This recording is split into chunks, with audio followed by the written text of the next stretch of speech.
મહર્ષિ વેદવ્યાસજીનું અદ્વિતીય પ્રદાન। ગઈકાલે ગુરુ પૂર્ણિમા હતી।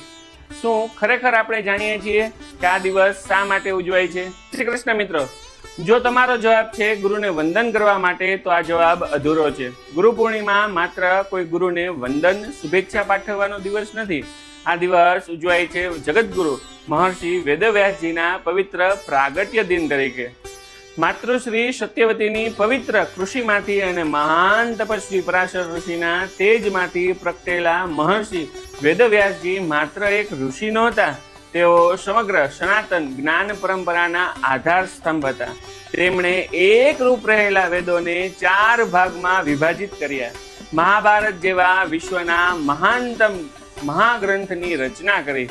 18 પુરાણો દ્વારા સનાતન ધર્મના જ્ઞાનને યુગો સુધી અમર બનાવ્યું। પણ જાણો છો, આટલું બધું કર્યા પછી પણ મહર્ષિ વેદવ્યાસજીનું મન સંપૂર્ણ પ્રસન્ન નહોતું। ત્યારે દેવર્ષિ નારદજીએ તેમને કહ્યું, તમે ભગવાન શ્રી કૃષ્ણની નિર્મળ ભક્તિ અને દિવ્ય લીલાઓનું ગાન કરો, કારણ કે ભક્તિ વિના જ્ઞાન અધૂરું છે। અને ત્યારે મહર્ષિ વેદવ્યાસજીએ શ્રીમદ ભાગવત મહાપુરાણની રચના કરી। એવો ગ્રંથ જે માત્ર જ્ઞાન નથી આપતો, પણ જીવનને ભગવાન સુધી પહોંચાડવાનો માર્ગ બતાવે છે। અને ત્યારે મહર્ષિ વેદવ્યાસજીના હૃદયને સાચી શાંતિ અને પૂર્ણતાનો અનુભવ થયો।